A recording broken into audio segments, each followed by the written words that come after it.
Hello, everybody. The $90 million question. How many records did you sell? That's the question I always get. And I'm going to answer with, that depends. So, what are record sales? They're defined as units of something: CDs, DVDs, videotapes, movies, video games, vinyl, MP3s. Now in our day, back in my day, it was CDs and cassette tapes and vinyl. So what constitutes sales is your product or your song or your album physically.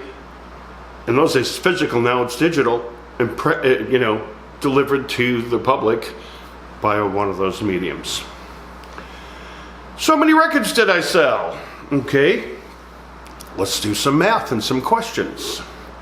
I had a bad record deal, and we will go through a whole other video about that. There was a lawsuit, which we didn't win on a technicality, and kind of a shady technicality, but lawyers can be very crafty when there's lots and lots and lots of money to be lost. But in what they call discovery, that's where you actually do research and you try to find out what exactly, what's going on here. So through various means you could figure out or estimate how many records you've sold or how many units you've sold. So my record, my Man Parish album, the single was pulled right away within a couple of months because the owner of the record company knew that the single was selling so well at, I forgot what singles were, $3.99 or $4.99 or $2.99 in those days. If he pulled the single and claimed it was out of print, we were trying to print it, people would be forced to buy my album at $10.99 or $12.99 to get a copy of the songs that they liked, which was hip hop, bebop, and later on Boogie Down Bronx, which was not on my first album. And in those days, artists got, here's the thing that a lot of people don't know, artists got 10%, they call them points, but a point is a percentage. So if you hear somebody saying, oh, I'm getting points on a movie or points on the deal, that's a percentage. It's just how lawyers speak for percentage. So artists got between 7 and 10% or points off of their record deal. So that means for every $1, every $10 of those groups that you see out there, a record was sold, they only got $1.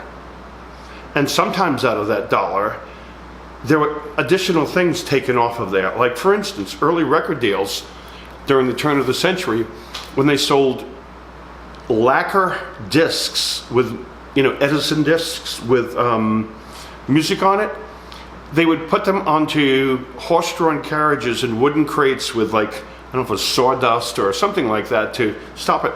And when they went over the cobblestone streets, these records would clank together and break. It was called breakage. And up until recently, in contracts, record companies only paid you on 90% of the 100% that you earned because there was a 10% breakage clause. How do you break an MP3? How do you break a vinyl? Well, didn't matter. Many record contracts, if the artists weren't smart enough for their lawyers, or it was just considered standard and everybody, one person jumps off of a cliff, so everybody jumps off of a cliff kind of mentality, yeah, well, that's the way it is. Record companies paid on 90% of record deals. Interesting, right? So some of those artists made 90 cents instead of $1. My record deal was 10%, I think. Yeah, 10 points, 10%. It was he started 7, and I think I pushed it up to 10%. I couldn't afford a lawyer. It was at 10%, $1 a record.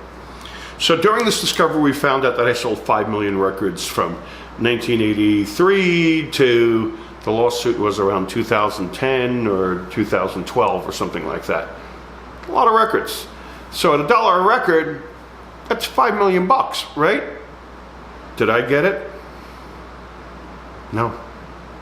I was on welfare and food stamps, the kind that you pull out of the book, while my record was being blasted out of cars I'd hear it coming out of cars, passing me on the street on the way, literally, to either use my food stamps or go to the welfare office to recertify in Brooklyn because I didn't make a penny.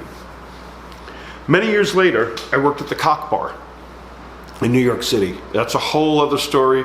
A lot of crazy things happened there. I can't wait to tell it. But one of the DJs, I had a party on Sundays called Sperm. Sperm at the Cock, you get it? Yeah, right. And he came up to me, his name was Gant Johnson, great guy. He ran a Tuesday night party, and he goes, "Congratulations on being in Grand Theft Auto."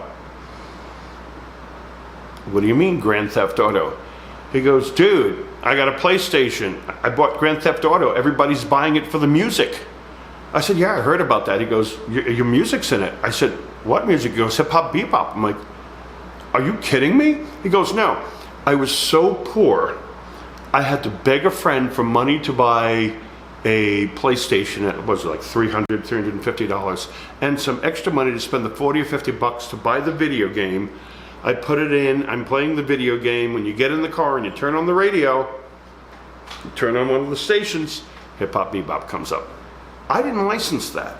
And I signed a record deal, not a video deal, not a video games deal, not a movie deal.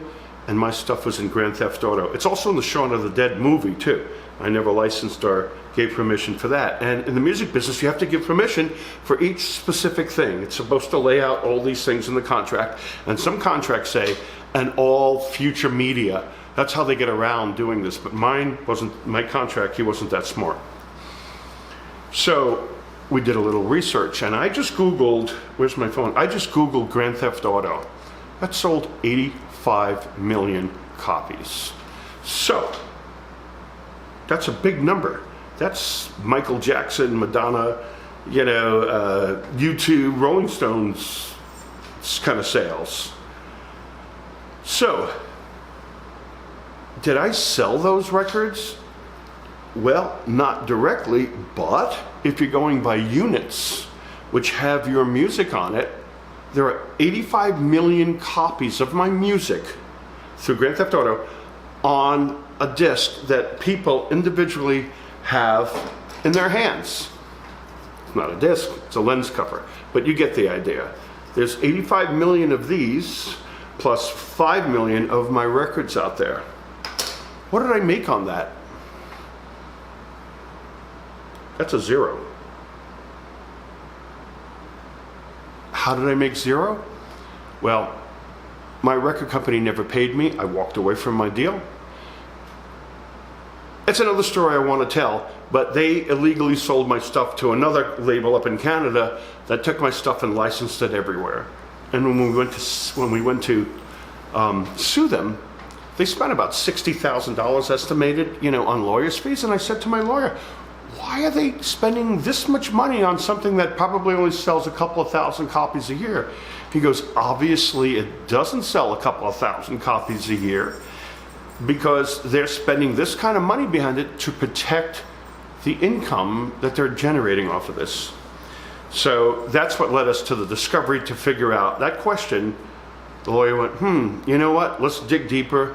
And these are some of the numbers that we figured out. Did I sue? Yes, that's a whole other story. For a long time, I didn't have money to sue. I met a great company that they do it on, it's sort of like those lawyer things, the car crash lawyers, but they were not car crash lawyers. They're a really good company called Artist Rights. But they're kind of like one of those companies, we don't get paid until you get paid kind of thing. And we had a good case there. If they knew they put me in court, they couldn't win. So they kept me out on a technicality that the lawyer who signed an affidavit against something should really be disbarred. And I'll tell that directly in another video. So there's 85 Grand Theft Autos.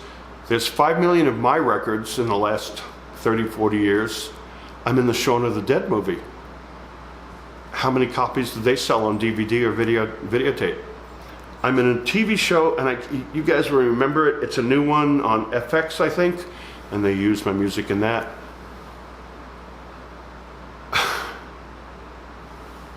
Hurts. It hurts, it hurts, it hurts, it hurts, it hurts.